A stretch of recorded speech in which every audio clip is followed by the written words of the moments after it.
Worst nightmare. In 2017, Colin and Mandy Mackey's world changed forever when their 18-year-old son, Greg, died in his university halls in Edinburgh. A toxicology report concluded he had the equivalent of 5 ecstasy tablets, but no trace of alcohol in his system.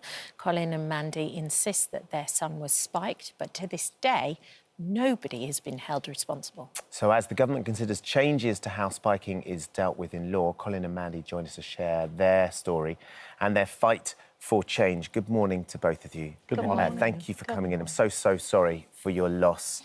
Greg sounds like an extraordinary young man. Mandy, tell us a little bit about him. What were his hopes and dreams? What was his expectation for life? He loved life, really enjoyed life. He was a people person. He worked hard, he studied hard, he got into the university where he was going to do TV and media. And he literally had his life scoped out for himself. He had a place where, when he finished university, he was going on to Australia. He'd had a place in Australia. So his future was actually good, and he was so positive. It was positive about everything. Very positive person. You say his future was good, he was a super positive person, but all that was taken away from him. What happened that night? Well, we got a call at 6 o'clock in the morning, and it was 2 police officers that called us, come knocking on the door. And they just come in and said, your son's died from a drugs overdose. Oh, no. You know, Greg had nothing to do with drugs. Greg has never had anything to do with drugs. And he wasn't a big drinker either. No. He wasn't really massively into partying at all. No, he was a very cautious person. He'd already done some filming on depression, and he was actually, at the time, he was doing studies and putting a programme together on drugs. So he was aware of everything. You know, he would never take his eye off the ball. So for them to say that it was a drugs overdose, plus he was into his sports, he was into speedway, he was into boxing, he was into fitness.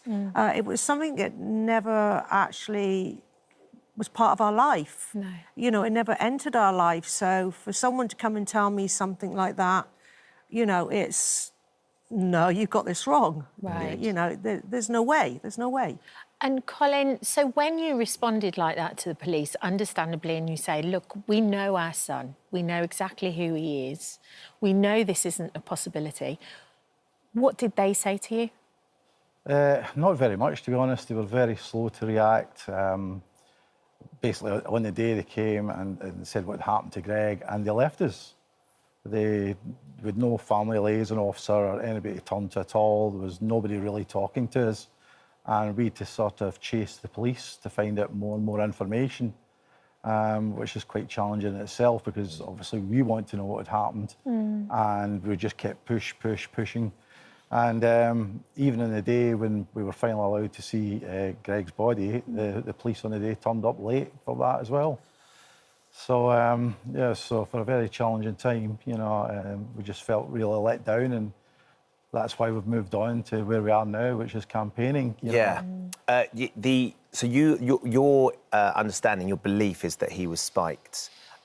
When you suggested that to the police, what was their reaction? Because the toxicology report was that he had the equivalent to 5 ecstasy tablets in his blood. No alcohol, but there was an awful lot of ecstasy in there, wasn't there? Yes. Well, what had happened was the statements they had got, because they had interviewed, I think it was about 74 people in the halls of residence, and they said that he had been drinking and he had taken the tablets himself.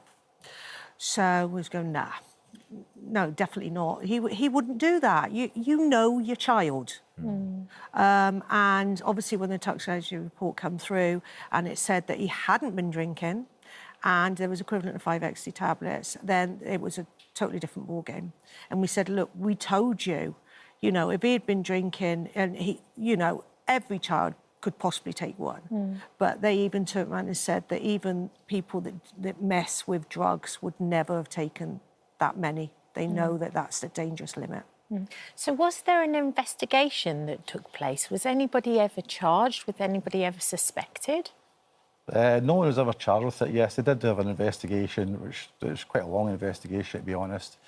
But at the end of it, the police officer that we were dealing with said he'd got it down to 2 suspects, in his opinion, but he didn't have enough evidence to get it over the line.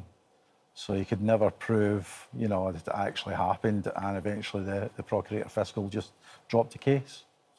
I said, that's it, that's as far as we can go. And unless they get any new evidence from anybody, then the case is closed as far as they're concerned. How have you managed with, I mean, it's a number of years ago now, but how have you managed with that, with the way that the investigation is handled and where you are now with what happened to your son? The more we've looked into drink spiking and spiking in general, we can understand, you know, go back 7 years, it wasn't known, the knowledge wasn't known as much as it is now because of putting it out there. When we wanted someone to help us, we went to a lot of organisations and no one was interested. They said they couldn't help us in any which way. They didn't deal with anything to do with spiking. So we looked deeply into it and we thought, this is a black hole. No one's dealing, everything around the issue is being covered. You've got your drinks, you've got your rape and all that. But no one was dealing with the main problem, the main source. And obviously, we're victims as well. You know, our family have been victims to it. It's a knock-on effect. You don't want someone else to go through what you went through. I do sit back and wonder how many parents out there have sat back and honestly believed that their child did not take a drugs overdose. But because the police have just said it is, they've left it at that. Yeah. You've set up a charity, Spike Aware. Yeah. Can you tell us about that? We found it because, as Mandy said there, we didn't want people going through it. Yeah. We looked for something, there was nobody there, so we said, we've got to change this and we want to raise awareness of it and get changes in the law, because the law wasn't substantial enough. So, first of all, we've spent the last 6, 7 years advising people how to protect themselves, etc. And also just to give them the confidence to know that there's someone there they could call up, they can talk to. You know, it can be the parents, it can be the victims, but we're there and we understand what they're going through, be it a victim or the parent. It now looks like we're going to have this standalone law. It's going through in England and Wales, and we're moving on to that, which is a good thing. I think it's good for the victims. It's going to give them more confidence to come forward and report. I think it's also good for the police because it's going to give them a clear direction, because the law as it stood went back to 1861. Oh, wow. You know, which, so we've kind of brought it forward now so that spiking is going to be a standalone offence. We're still campaigning. You want some changes to it, though, because the law as it stands, you don't feel is quite addressing all the issues. We found some, well, Colin was reading through it and he found a slight loophole.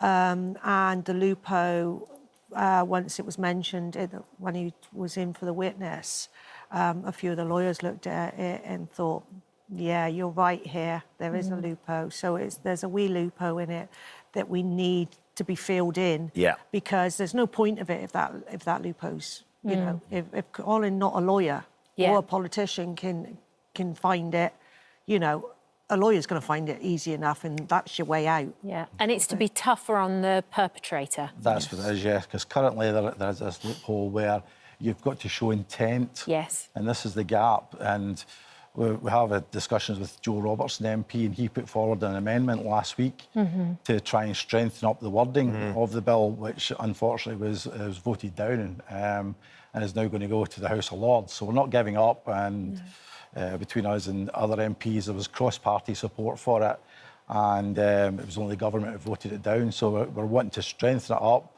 because we want change. We want it to be a standalone offence, and we feel that's the only way forward. Is we need to start seeing people being prosecuted. Sure.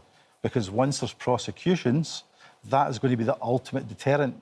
And we have to have this so it's easy for the police, victims and the perpetrators to understand what is going to happen to them if they spike a drink. It's a really clear message, Yeah. and you really hope that they hear it as well. Thank you Yes. both for coming in. I just wonder, Mandy, you know, my youngest is about to sort of leave school and go to university. There'll be loads of our viewers who are thinking about that, and we often think it's university when they're suddenly independent, looking after yourself. What's your advice to the young people who are about to have a lovely summer as well, or off to university next year, with regards to keeping themselves safe when it comes to this? Well, what we always say too, because we go into the schools at a very young age, so we're educating at a young age, and we want it educated right the way through the schools into. So it's going to be something they're going to grow up with. That's the way we want it. And you're the only person that can look after yourself, protect yourself, look after your friends, and trust no one. If it tastes funny, ditch it. You know, there is stuff out there, there's covers out there and all that where you can protect yourself. You can put over your drink, because if a glass is left uncovered, that's where they're going to go. Perpetrator's going to go to something that is easy. So, but be aware, look after each other. Yes. Something out of the ordinary, you know, talk up, come forward. And we really need the males to come forward as well, because it's not a girl thing. No. It's not just women and girls. It is right across the board, any age. Our youngest has been 11, our oldest has been 82, and it's done for so many different reasons now. 82. Wow. And just finally, I would like to say sort of, if you see it happening, call it out, report it. Yes. And if it's one of your friends, to tell them, say, why are you doing that? Make it socially unacceptable. You know, if it's your friend who's going to do it, or someone you just know at college or wherever, call it out there and then and say, if you're going to be like that, you're not part of our group. It's not fun, it's dangerous. Yeah, exactly. We're out of time, but thank you both for joining us and coming in. I think it's a really timely message and really clear as well. I really hope you get that amendment to the law, particularly. That feels like it sort of needs to happen, doesn't it? We did speak to the police in Scotland. This is what they said. Every report is taken seriously, with extensive inquiries carried out. Where perpetrators are identified, they are dealt with swiftly and robustly. We would encourage anyone who believes they have had their drink spiked or been assaulted in this way to contact the police in Scotland on 111 or use the emergency number 999. Much to your message, if you think you've been spiked, then tell somebody about it. Yes.